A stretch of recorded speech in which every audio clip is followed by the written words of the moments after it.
السلام علیکم. آب و ہوا اور موسم کی نئی ایپیسوڈ کے ساتھ میں ہوں ارشد محمود. آج ہم بات کریں گے ماہ اکتوبر کی آب و ہوا اور اس کے موسم کے بارے میں. اکتوبر کے مہینے میں آب و ہوا کیسی رہتی ہے؟ دیکھیں ارشد، اکتوبر کا مہینہ جو ہے یہ ٹرانزیشن مہینہ ہے. جی کیونکہ مونسون سیزن تقریباً پورے پاکستان سے اوور ہو چکا ہے، ختم ہو چکا ہے، ریٹریٹ ہو چکا ہے. اور جیسی موسم یہ جو آپ کا مونسون سیزن جب ریٹریٹ ہوتا ہے تو اس میں ہبس میں آپ کے آلموسٹ ختم ہو چکے ہیں. اور ٹرانزیشن مہینہ ہے تو آپ اب گرمیوں سے سردیوں کی طرف جا رہے ہیں. تو پھر درجہ حرارت میں جو ہے گریجولی جو ہے وہ کمی آنا شروع ہو جائے گی.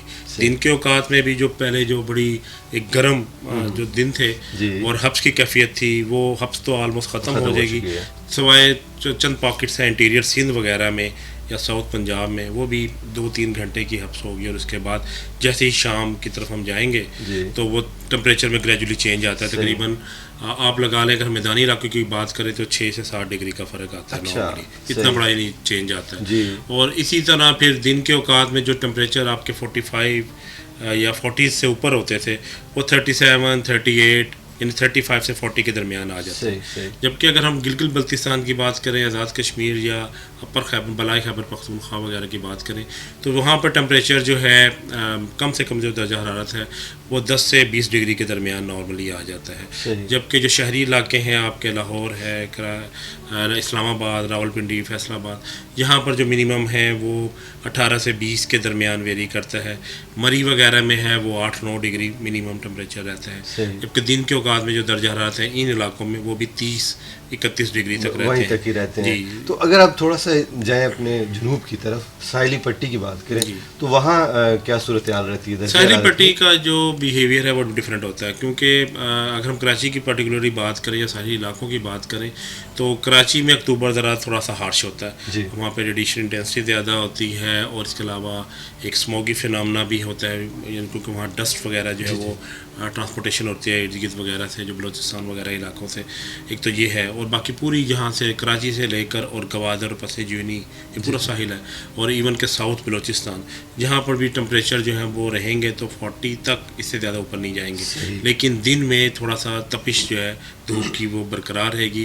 اور رات کو جو ٹمپریچر ہے وہ اس میں خنکی تو نہیں ہوگی لیکن وہ کمفرٹیبل رہتے ہیں، جس میں آپ سمجھ لیں کہ پسینہ نہیں آئے گا آپ کو. اور پنکھے ہلکے سے چلانے کی ضرورت ہوتی ہے، تیز پنکھوں والا سیزن یعنی وہ نہیں ہوتا. صحیح. تو بارشوں کی اگر بات کریں تو اس مہینے میں بارشیں بھی ہوا کرتی ہیں، اور کن علاقوں میں زیادہ تر آپ کہہ سکتے ہیں بارشیں؟ جی نارملی کیونکہ ہماری جو ایسٹرلی کرنٹ ہے مونسون وہ تو اوور ہوگی، لیکن ویسٹرلی اب جو ہے وہ ان کی جو ہے کرنٹس آنا شروع ہو جاتی ہیں. وہ سسٹم تھوڑے سے ڈومینیٹ ہوتے ہیں. لیکن یہ ٹرانزیشن میں نے جیسے بتایا مہینہ ہے تو اکتوبر اور نومبر یہ پاکستان میں ڈرائی مہینوں میں ان کا شمار ہوتا ہے. سب سے ڈرائیسٹ تو نومبر ہوتا ہے، لیکن اکتوبر نارملی 1 یا 2 سسٹم ہوتے ہیں، وہ بھی آئسولیشن میں رین ہوتی ہے. کہیں پاکٹس میں آپ کو رین مل جائے گی، کہیں پٹوار میں، ناردرن ایریا میں ماؤنٹینس کے ٹاپ کے اوپر کبھی سنو فال مل جاتی ہے ویسٹرلی پاس آن ہونے کی وجہ سے. اور وہ جو ہے پھر گریجولی ٹمپریچر جو ہے وہ میدانی علاقوں میں ہوتا ہے، لیکن شارپلی جو ڈکریز ہوتا ہے اس ویسٹرلی سسٹم کے پاس ہونے سے وہ آپ کے گلگت بلتستان اور بلائی خیبر پختونخوا میں جو ماؤنٹینیس ریجن ہے، جہاں ویلیز ہیں، وہاں پر یہ ڈراپ ہوتا ہے. ادروائز کوئی پراپر سسٹم نہیں پینیٹریٹ کرتے. ایئر اوور آل ڈرائی رہتی ہے اور ڈسٹ کی کنسنٹریشن جو ہے نا اس میں بہت زیادہ بڑھنا شروع ہوتی ہے. صحیح. جی ڈاکٹر کاظمی صاحب، آپ کیا کہیں گے یہ درجہ حرارت کی اگر بات کریں تو ہمارے اگلے جو کہہ لیں کہ اس پورے مہینے میں اکتوبر میں ان کی کیا صورتحال آپ دیکھ رہے ہیں؟ بارشوں کی کیا صورتحال آپ دیکھ رہے ہیں؟ جی اچھا صاحب، جس طرح ڈاکٹر صاحب نے ذکر کیا تقریباً ایسا ہی ہم ایکسپیکٹ کر رہے ہیں. جی جو ہمارے ماڈلز ہیں، جو باقی جو ہمارے سورسز ہیں ان کے مطابق. جی دیکھیں مونسون تو ختم ہو چکا ہے سپتمبر میں. اب یہ فال سیزن چل رہا ہے ہمارے پاس، خزاں جس کو نارمل کہتے ہیں. اور اس کے ساتھ یہ ہے کہ کیونکہ آگے سردیاں آ رہی ہیں، ٹرانزیشن کا ذکر کر چکے ہیں ڈاکٹر صاحب، تو ٹمپریچر ڈیفینیٹلی ہر جگہ ڈکریز ہوں گے. خاص طور پہ جو ہمارے آپ یہ کہہ لیں اپر پارٹس ہیں ان میں ذرا ڈکریز ہوتی ہے. اور آپ یہ کہہ لیں کہ جس طرح ڈاکٹر صاحب ذکر کہتے ہیں 6 سے 7 ڈگریز کا میدانی علاقوں میں، اوپر والے میں ذرا ڈراپ ہو جاتے ہیں ٹمپریچر. بارشیں جو ہیں اس سیزن میں کیونکہ ویسے ہی کم ہوتی ہیں تو ایک آدھ سے آپ یہ کہہ لیں کہ اسپیل ہم ایکسپیکٹ کر رہے ہیں, اسپیل بھی اس کو نہیں کہنا چاہیے, ایک آدھ سسٹم چھوٹا سا وہ ایکسپیکٹ کر رہے ہیں. کہیں مطلب آپ یہ کہہ سکتے ہیں کہ پنا کے بعد, کہیں 15 اکتوبر کے بعد. اور کون سے ایریاز, کیونکہ ویسٹرنلی ڈومینیٹ کر رہا ہوتا ہے, اس لیے جو آپ کی ویسٹرن پارٹس ہیں, خاص طور پہ نارتھ ویسٹرن پارٹس, ہمارا کے پی کا پارٹ ہے, جی بی ہے, کشمیر ہے, پٹوار ہے, اس میں مین, اور آپ کا جو ناردرن سائڈ ہے بلوچستان کی, اس میں کچھ حد تک ایکسپیکٹ کرتے ہیں. باقی جو ایریاز ہیں ان میں بارش نہ ہونے کے برابر ہوتی ہے, بہت کم چانسز ہوتے ہیں. اگر وہ بھی جائے گا تو کہیں 10-12 ملی میٹر بارش ہو جائے گی, اس سے زیادہ بارش کے امکانات نہیں. اسی وجہ سے وہ ڈرائینس بھی ہوتی ہے. ایسٹرلی کمپوننٹ کیوں تقریباً وہ آپ یہ کہہ لیں کہ بریک ہو جاتا ہے, ویسٹرلی کمپوننٹ ہوتا ہے, اس کی وجہ سے ٹمپریچر ڈراپ ہو جاتے ہیں اور ڈرائینس آ جاتی ہے. اچھا, اس کی وجہ سے وہ جو آپ یہ کہہ لیں کہ جو لیوز فالنگ ہے, اس طرح کے فینومیناز وہ آ رہے ہوتے ہیں. اور کمپیریٹیولی یہ آپ یہ کہہ لیں کہ کچھ لحاظ سے دیکھا جائے تو فصلوں کے لیے کمپیریٹیولی اچھے ثابت ہوتے ہیں. صحیح. ڈاکٹر صاحب, موسم چینج ہوتا ہے, خزاں آ رہی ہے, اور آپ کیا کہتے ہیں اگر انسانی زندگی پہ اس کے اثرات جو ہیں ان کی اگر بات کریں تو کیسے اثرات مرتب ہو سکتے ہیں؟ دیکھیں, جو ٹرانزیشن منتھ ہے نا, یہ ہمیشہ جو ہے بڑا ایک امپورٹنٹ ہے, انسانی زندگی میں بڑے اس کے امپیکٹس ہوتے ہیں. کیونکہ انسان کا جو باڈی ٹیمپریچر ہے وہ 1 ڈگری سے زیادہ ویریشن جو ہے نا وہ برداشت نہیں کر پاتا, میکسیمم 1 ڈگری.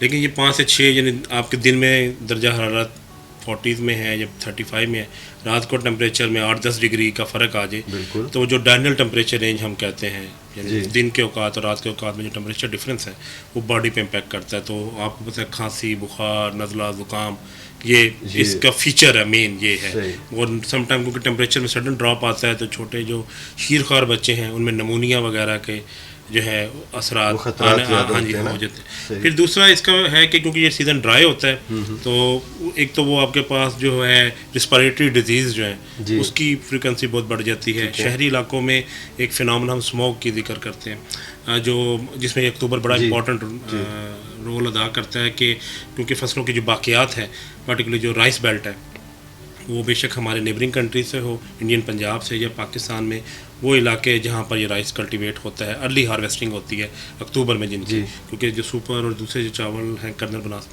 باسمتی چاول وہ نومبر میں اس کی ہارویسٹنگ ہوتی ہے. تو اکتوبر اور نومبر میں اگر یہ ہارویسٹنگ کے بعد وہ باقیات کو جلا دیتے ہیں تو وہ پھر مزید کیونکہ ایئر ڈرائی ہے اور ڈاکٹر صاحب بتا رہے ہیں کہ بارش بھی نہیں ہے تو وہ ایٹماسفیئر میں وہ جو ڈسٹ پارٹیکل ہیں وہ سسپینڈ رہتے ہیں for a long period of time جب تک کوئی پراپر سسٹم نہ آئے. تو جو آپ کے اربن ایریاز ہیں جس طرح لاہور ہے, فیصل آباد ہے, اور پھر گجرانوالہ, سیال کوٹ, یہ پوری جو انڈسٹریل ہب ہے وہ mission dust mission plus industrial mission وہ پھر اس جو ہے جب فوگ کا فنامنا رائز ہونا شروع کرے گا 20 اکتوبر کے بعد سلائٹلی, تو اس میں وہ اسموک کا فنامنا پھر رائز ہو جاتا ہے جو آنکھوں کی بیماریوں کا بھی سبب بنتا ہے. دوسرا جو ڈینگی ہے اس مہینے میں وہ بڑا فیوریبل اس کے لیے کنڈیشن مل جاتی ہے نا, کنڈیشن تو وہ بڑا ٹریگر کرتا ہے نارملی. اکتوبر میں جو پچھلا ہمارے پاس 12-13 سال کا ڈیٹا ہے 2012 سے اب تک کا, اس میں ہمیں نظر آیا ہے کہ یہ پوسٹ مانسونل وائرل ڈیزیز ہے as compare to pre monsoonal, اور یہ شفٹ بھی اب ہو رہی ہے from south toward the north. یعنی اب آپ کو پشاور میں بھی کیس نظر آتے ہیں, اسلام آباد, راول پنڈی, ایون کہ ہم کہتے ہیں جو ٹھنڈے علاقے تھے وہاں بھی پینیٹریٹ کر رہا ہے. تو یہ ڈینگی کے لحاظ سے بڑا وہ ہے. پھر ہم نے ایک ڈراؤٹ الرٹ جاری کیا تھا آج 1 ماہ پہلے سپٹمبر میں, تو کیونکہ اگلے 2 مہینے بھی آگے ڈرائی ہیں تو ابھی کنڈیشن تو اس طرح کی ورس نہیں ہے, کوئی ٹمپریچر ڈراپ ہو رہے ہیں, لیکن اگر یہ پرولونگ کرتی ہیں تو وہ سنیریو وہ بھی چینج ہو سکتا ہے. اور سندھ اور پرٹیکولرلی بلوچستان اور ساؤتھ پنجاب تو ان کی جو رین فیٹ بیلٹ ہے وہ پہلے افیکٹ ہوں گی اور اس پہ اس کی شدت میں اضافہ ہو سکتا ہے. چلیں جی, دعا کرتے ہیں اس طرح کا نہ ہو. اچھا ڈاکٹر صاحب, فصلوں کی بات کریں تو اس پہ اس موسم کے کیا اثرات مرتب ہوں گے, تھوڑی سی تفصیل سے بتائیے گا. جی اچھا صاحب, ایسا ہے کہ یہ وہ سیزن ہے جس میں بہت ساری جو آپ یہ کہہ لیں کراپس جو ہیں ہماری فصلیں جو ہیں وہ ہارویسٹ ہونے جا رہی ہیں. جیسے کاٹن, کاٹن کی اگر بات کریں بہت سارے جو ہمارے پارٹس ہیں جیسے سدرن پارٹس ہیں اس کے سندھ وغیرہ کی, وہاں پہ کچھ جگہوں پہ ہو چکی ہے ہارویسٹنگ, کچھ پہ جاری ہے ابھی. اور ہمارا جو ساؤتھ پنجاب یا اس طرح کی بیلٹس ہیں اس میں کچھ جگہوں پہ ابھی جاری ہے, ان میں بھی بہت ساری جگہوں پہ کمپلیٹ ہو چکے ہیں. جو سینٹرل پارٹس ہیں اس میں ابھی تک وہ کمپلیٹ نہیں ہوا. اور جو رائس کی فصل جیسا ڈاکٹر صاحب ذکر کر رہے ہیں, رائس ابھی تک کھڑا ہے, اور جو ہمارا آپ یہ کہیں کہ اس کی جو لو گریڈ چاول ہوتا ہے 86 یا اس طرح اس کو منجی وغیرہ کہتے ہیں, وہ بھی ابھی کچھ جگہوں پہ ہارویسٹ نہیں ہوا. صحیح. تو کیونکہ یہ سیزنل چینج ایسی تھی کیونکہ پیچھے سے موئسچر موجود تھا, اس لیے ابھی تک وہ کھیتوں میں موجود ہے. صحیح. تو کاٹن وغیرہ ہارویسٹنگ اس کی ہو رہی ہے, بہت ساری جگہوں پہ ہو بھی چکی ہے ساؤتھ میں. تو آپ یہ کہہ لیں کہ جو شوگر کین ہے اس کا پروسیس اسی طرح چل رہا ہے کیونکہ وہ پرولانگ کرتے ہیں 11 منتھس کے لیے. اور باقی جو آپ کے پاس میز ہے, کیونکہ وہ میز جو دوسری آپ کی کلٹیویشن تھی اگر آپ دیکھ لیں اس کے جس کو ہم کہتے ہیں اس کے لحاظ سے مونسون کے لحاظ سے, تو وہ اس پیک پہ ہے کہ اس کو ابھی پراپر ہارویسٹنگ اس کی نہیں ہو رہی فی الحال, اور اس کے چانسز نہیں ہوتے, وہ ذرا پرولانگ کرے گی, پرٹیکولر بیلٹس میں پائی جاتی ہے. اس لیے جو مین کاٹن ہے اس کی ہارویسٹنگ ہو رہی ہے, اور اس کے لیے وہ اچھا ان کو مل گیا ہے کہ خشک مل گیا ہے موسم, اور کمپیریٹیولی آپ یہ کہیں کہ اتنا وہ ہارش بھی نہیں ہے, ان کی چنائی وغیرہ کے لیے اس کو مدد دیتا ہے. لیکن ساتھ جو امپورٹنٹ چیز ہے وہ یہ ہے کہ آگے بہت امپورٹنٹ سیزن آ رہا ہے ربی کا, اور ربی میں ہماری جو گندم ہے وہ مین فصل ہوتی ہے پورے پاکستان میں. تو ہم یہی جو ہمارا ایگریکلچر ڈپارٹمنٹ ہے اور ہمارا ڈپارٹمنٹ وہ یہی ہم سجیسٹ کرتے ہیں فارمرز کے لیے کہ کوشش کریں کہ جہاں پہ کنڈیشن جو ہے نا ان کے لیے فیوریبل ہے, خاص طور پہ کاٹن یا رائس کے لحاظ سے, اس کی ہارویسٹنگ کمپلیٹ کریں تاکہ ان ٹائم آپ کو اتنا ٹائم مل سکے. کیونکہ جو آپٹیمم ٹائم ہوتا ہے اس کے لیے ویٹ کے لیے وہ 15 نومبر تک ہوتا ہے. صحیح.